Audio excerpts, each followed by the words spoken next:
bring to you. And first of all, starting off with Bryan Gil. Romano says that Sevilla are closing in on the deal to sign Bryan Gil from Tottenham, as revealed earlier tonight, which was last night. He said, "Here we go soon. Loan move until June. No buy option. Bryan will be back at the end of the season. Sao Paulo called the player and it was crucial to get it done." And he's just come out and said not long ago, understand Bryan Gil is already in Spain in order to undergo medical and sign the contract as a new Sevilla player. Verbal agreement reached yesterday with Tottenham on loan deal with no buy option clause included. So, yeah, I'm not that happy that Gil's gone, but with Danjuma coming in, I guess it's not the end of the world. But what I'm really happy about is that there's no buy option on that.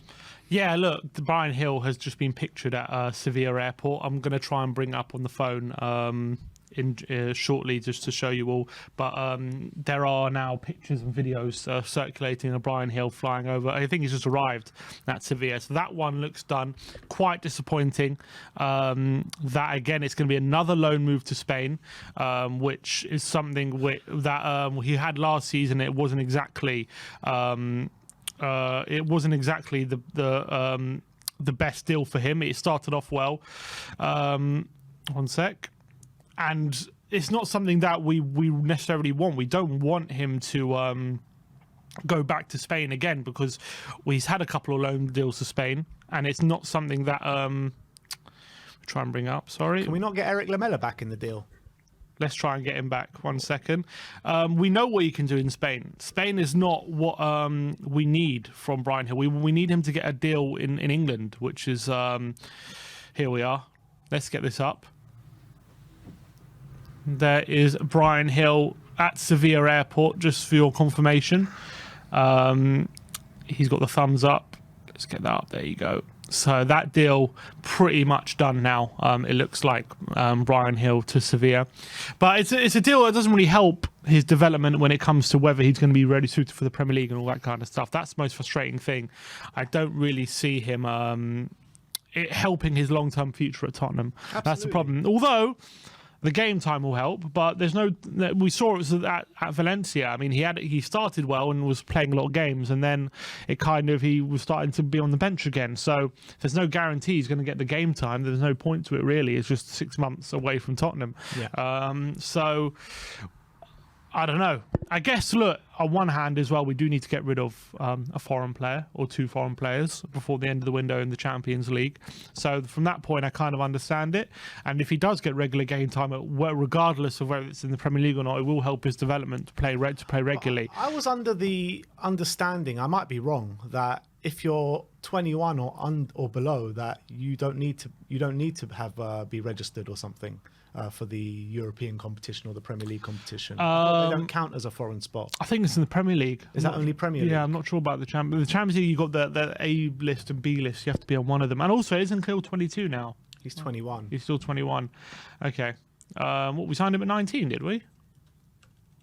I thought we signed him at 20. Is he still 21? Yeah.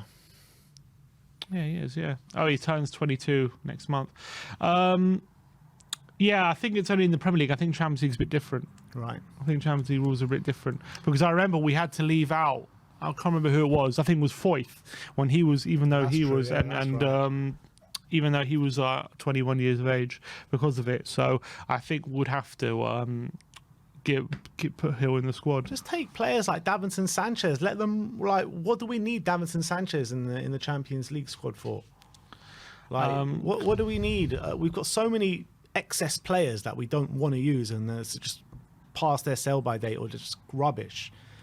And Bryan Gil, he's actually shown a bit this season. He was starting to get to grips with things at Spurs, and what he needs is consistent game time in English football. Going back to Spain is just not going to do anything. But if there are no offers for him in England, then what do we do? Keep him as an option. But if he's not going to be in the squad in the Champions League anyway. And if he is going to get regular game time in Spain, then it might help him to get that regular game time rather than just stay here and not really. With Danjuma now here, obviously with Charlaton's back fit, it's going to be very limited, his game time here at Tottenham, right, in the second half of the season, in my opinion. Yeah, I mean, we're still in the FA Cup as well. He could have got good minutes in that tournament. He could have got minutes. How many in the starts Premier is he League. really going to get? Starts, no. I don't even think he would have got starts in the Champions League. But, you know, all of a sudden, if we get a few injuries in the front line again, which we've had all season, then he's going to be needed. Yeah, but maybe the thinking is with Lucas coming back from injury now, and maybe no offers for him, that Gil's the one who's going to be going out on loan.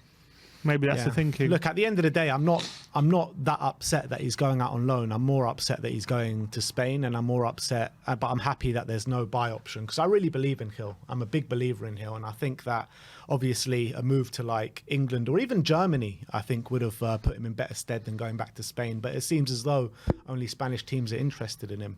So it is what it is. So it looks like he is going to be a Sevilla player from now until the end of the season.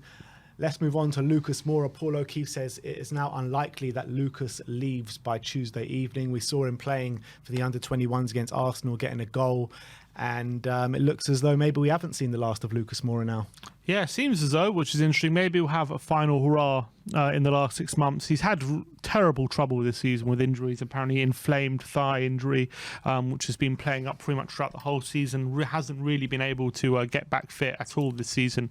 And we know on his day he can be a decent player, but we haven't seen that in a very long time for Lucas. But look, we're not going to renew his contract. He's going to have the last 6 months. And we do see as well, a lot of the times when players have a contract running out, they do up their game a lot with a bid to either earn a new deal or earn suitors for when their deal runs out. And maybe we'll see that for Lucas in the last 6 months of his contract at Tottenham. Maybe he can get over these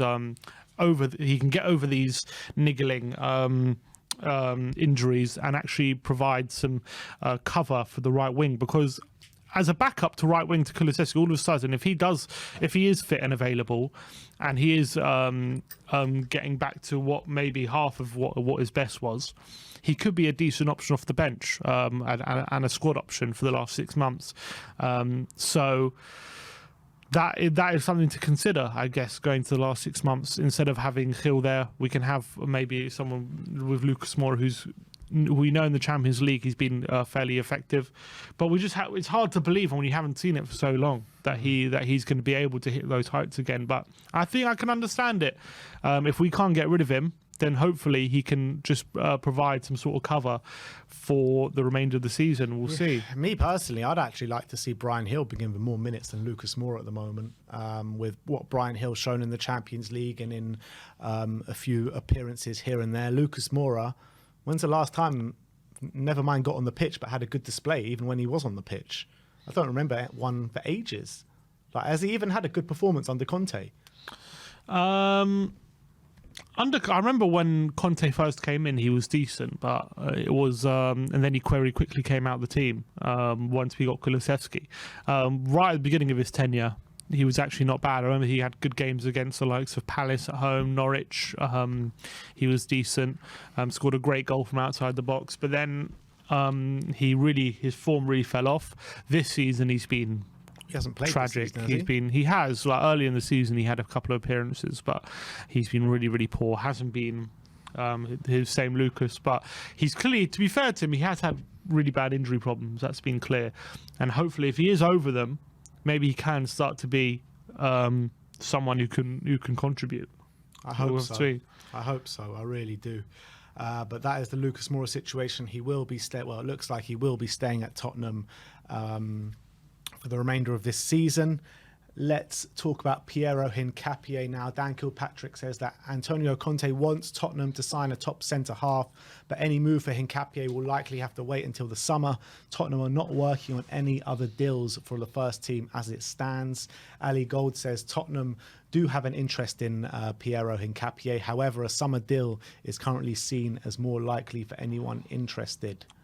Why do we have to wait for the summer to get a deal for him because done? that's how we do things. We see if there's any opportunities late in the window, when inevitably clubs are like, well, we don't have enough time to sign a replacement. Then the deal dies before it even starts, and we have to wait till the summer. I can't see Leverkusen us being allowed to get him for a fee that we want him late in the window, when there's not enough time for them to sign a replacement.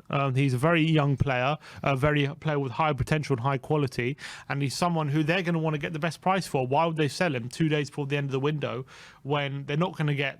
They're probably like Spurs are probably only going to go for him at this point because they think they can get a cheap price, which is not going to happen. And Leverkusen are going to need time to find a replacement. So I think in this day and age, you can't go. You can look when it comes to late in the window and things like that, there are deals to be had, but usually it's not the players you want. Like the players that are available and that clubs are willing to let go for a fair price are players that they don't want. It's players that they're willing to discard. It's players that are not crucial to their team, who they can risk maybe not replacing before the end of the window. That you're going to be able to get when it comes to signing a player who starts for their team, who is crucial, who's really young and a player that a club have invested in. You're not going to go on the right in the couple of days before the end of the window and go, hey, I want him for look, you want to sell this guy because I believe you want to sell this guy, which is the only reason I'm coming to you 2 days before the window closes, because I believe you want to sell him, and so I'm going to lowball you 2 days before the end of the window because I believe you want the money. And you're going to agree to it, and they're going to be like, well, actually, he's a really good player for us. He's really young, so he has really high market. He's got and high potential, so his market value is quite high. He's actually a crucial member of our team, and we don't have enough time to replace him, so this deal's a non-starter. Yeah, and then Levy goes back to them and goes, all right, having said that, I'll give you 2 pints of lager and a packet of crisps for him. Yeah, and that's how the negotiations start. And a free Skywalk. Yeah, literally, and a free Sky. No, you know what? 50% off the Skywalk. 50% off. Yeah, 50% off. Like I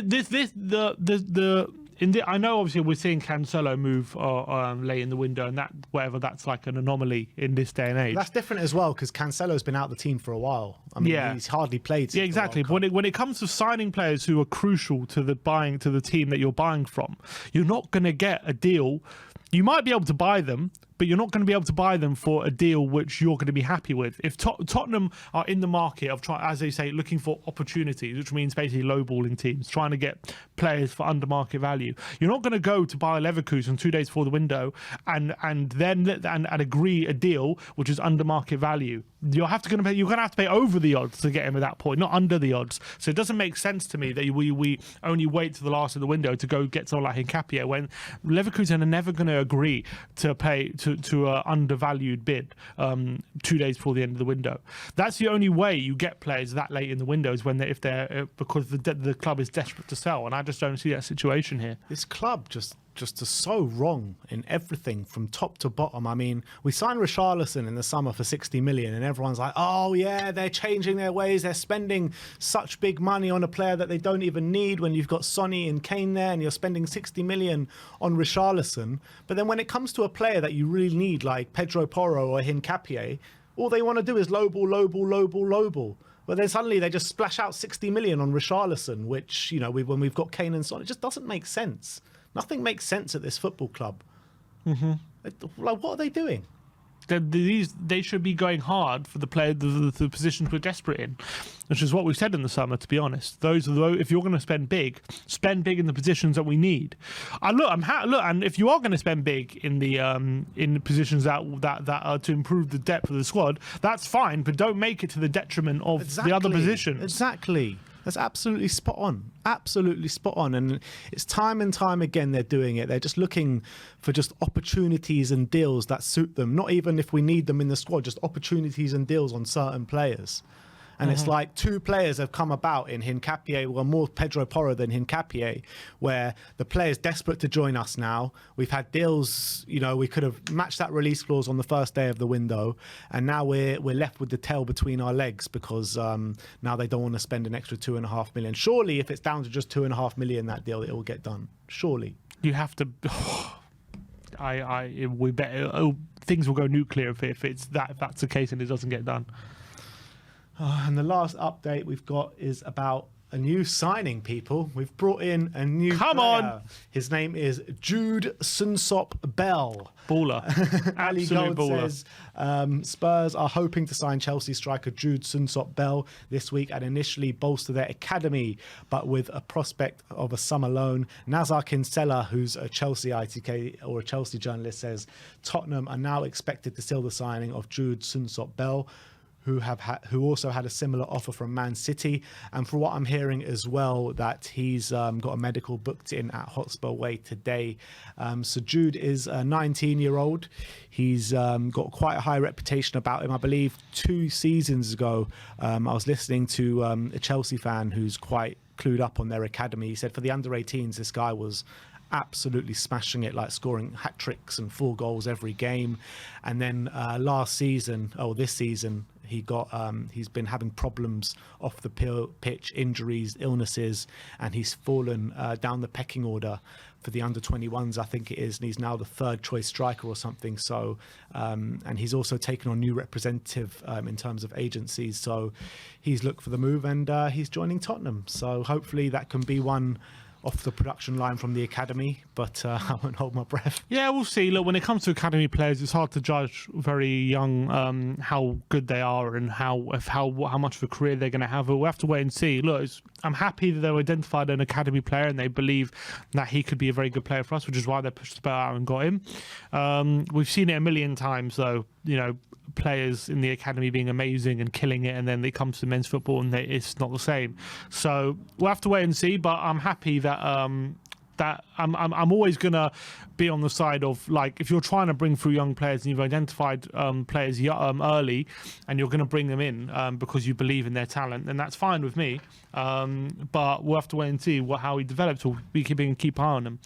According to a Bola report out in Portugal regarding Pedro Porro, they have said that Pedro Porro has now asked Ruben Amorim, the manager of Sporting, to help seal his move to Tottenham and seal all the difficulties between them and the board. He clearly wants the deal to go through. Hopefully he can make enough of a push to make Sporting maybe weaken their stance, but we'll have to wait and see.